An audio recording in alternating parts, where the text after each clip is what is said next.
أعوذ بالله من الشيطان الرجيم. بسم الله الرحمن الرحيم.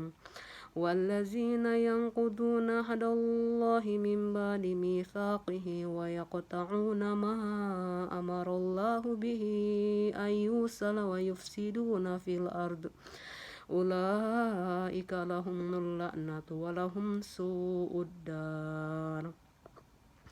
الله يبسط الرزق لمن يشاء ويقدر وفرحوا بالحياة الدنيا وما الحياة الدنيا في الآخرة إلا متاع. ويقول الذين كفروا لولا أنزل عليه آية من ربه قل إن الله يضل من يشاء ويهدي إليه من أناب. صدق الله العظيم. Bismillahirrahmanirrahim. Assalamualaikum warahmatullahi wabarakatuh. Innal hamdalillah nahmaduhu wa nasta'inuhu wa nastaghfiruh wa na'udzu billahi min syururi anfusina min sayyiati a'malina may yahdihillahu fala mudhillalah wa may yudlil fala hadiyalah. Wa asyhadu an la ilaha illallah wahdahu la syarikalah wa asyhadu anna Muhammadan abduhu wa rasuluh sallallahu alaihi wa ala alihi wa ashabihi wa man tabi'ahum bi ihsan illa yaumiddin. Wa salama tasliman katsira amma ba'd. Puji syukur kita panjatkan kehadirat Allah Subhanahu wa taala karena pada siang hari ini kita bisa melanjutkan kajian kita. Kita khususkan pada Al-Quran dan maknanya, terjemahan Al-Quran dan maknanya, dan apa-apa yang ada di dalam, apa-apa yang disampaikan dalam ayat tersebut yang kita kaji secara rinci supaya kita senantiasa didekatkan, supaya kita senantiasa menjadi orang-orang yang bertakwa dan selalu menetapi kesabaran dalam bertakwa kepada Allah Subhanahu wa taala. Kaum muslimin dan muslimat rahimakumullah, hari ini kita akan melanjutkan kajian kita Quran surat Ar-Ra'd ayat 25 sampai 27 yang tadi saya bacakan. Di situ dijelaskan pada ayat 25, salawat dan salam kita haturkan kepada junjungan kita Nabi Muhammad SAW, karena berkat perjuangan beliau dan para sahabat sehingga kita sampai pada zaman yang saat ini alhamdulillah bebas luar biasa, bebasnya, di mana wanita-wanita menjadi merdeka dan menjadi pemimpin bagi yang lain. Kita lanjutkan pembahasan kita, kajian kita. Hari ini kita lanjutkan ayat Ar-Ra'd ayat 25 sampai 27. Di sini dijelaskan tentang diantara dan sifat perbuatan orang-orang yang ingkar kepada Allah Subhanahu wa taala. Pada ayat 25 yang artinya orang-orang yang merusak janji Allah setelah diikrarkan dengan teguh dan memutuskan apa-apa yang Allah perintahkan supaya dihubungkan dan mengadakan kerusakan di bumi, orang-orang itulah yang memperoleh kutukan dan bagi mereka tempat kediaman yang buruk.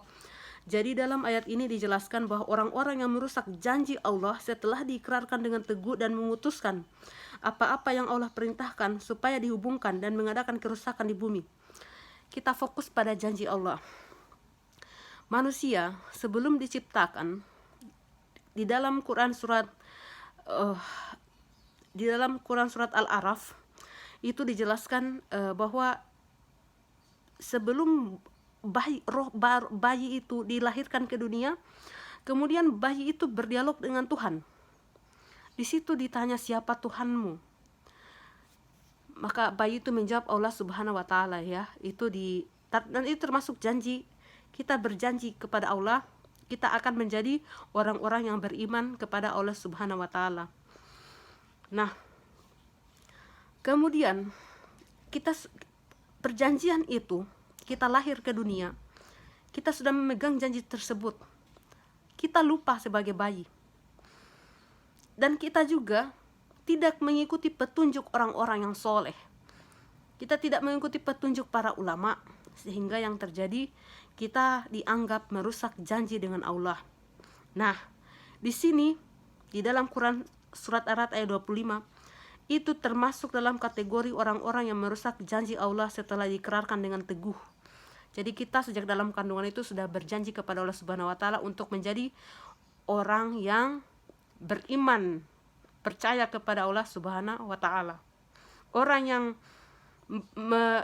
yang berjanji bahwa satu-satunya yang akan disembah hanyalah Allah Subhanahu wa taala.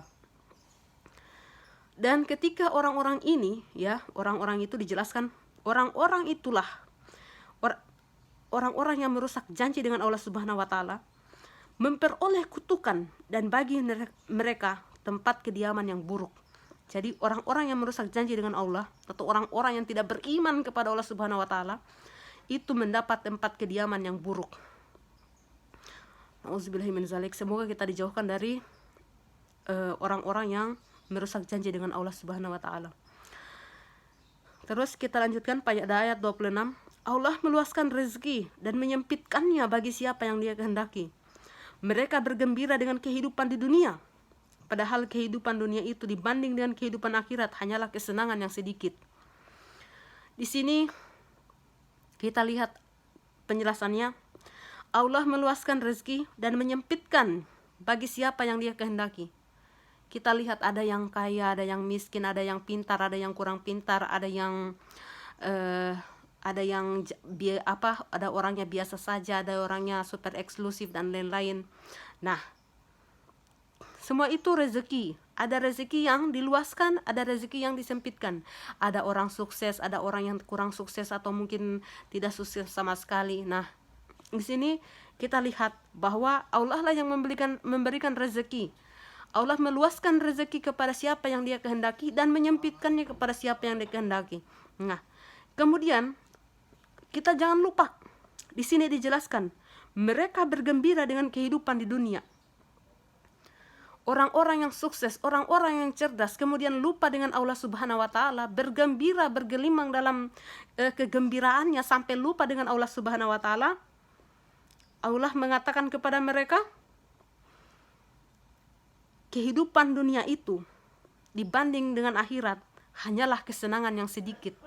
Jadi kita punya harta, punya jabatan, punya pangkat, punya rumah, punya mobil, punya semuanya, bahkan kita punya jet pribadi sekalipun, itu adalah kesenangan yang sangat sedikit.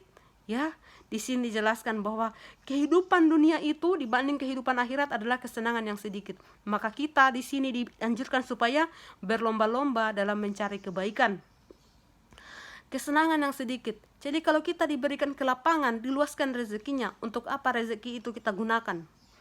Apakah itu hanya untuk memenuhi perut kita? Kalau hanya kita memenuhi perut kita sendiri, apa yang kita masukkan ke dalam mulut kita, kita lihat hasilnya menjadi apa? Seperti itu. Tapi kalau misalkan rezeki yang kita berikan itu kita keluarkan, kita berikan juga kepada orang lain, maka itu insya Allah lah yang akan menjadi milik kita di akhirat kelak. Kita lanjut sekarang ayat 27. Orang-orang kafir berkata, mengapa tidak diturunkan kepadanya Muhammad tanda mujizat dari Tuhannya? Katakanlah, sesungguhnya Allah menyesatkan siapa yang Dia kehendaki dan menunjuki orang-orang yang bertaubat kepadanya. Di sini orang-orang kafir itu kemudian mereka berkata kepada Nabi Muhammad, ya, kenapa tidak diturunkan tanda mujizat dari Tuhannya? Mereka berpikir mujizat-mujizat ini mungkin yang seperti ada pada Nabi Musa, yang kemudian itu langsung seperti tongkat ular yang kemudian itu langsung tampak di depan mata mereka. Orang-orang kafir berkata seperti itu. Mereka ingin didatangkan mujizat, padahal sekalipun didatangkan mujizat, mereka belum tentu percaya. Bahkan mereka akan berkata seperti sebelumnya, ini adalah sihir yang nyata. Nah, orang-orang kafir itu berkata seperti itu. Mereka berkata bahwa mengapa tidak diturunkan kepadanya Muhammad tanda mujizat dari Tuhannya.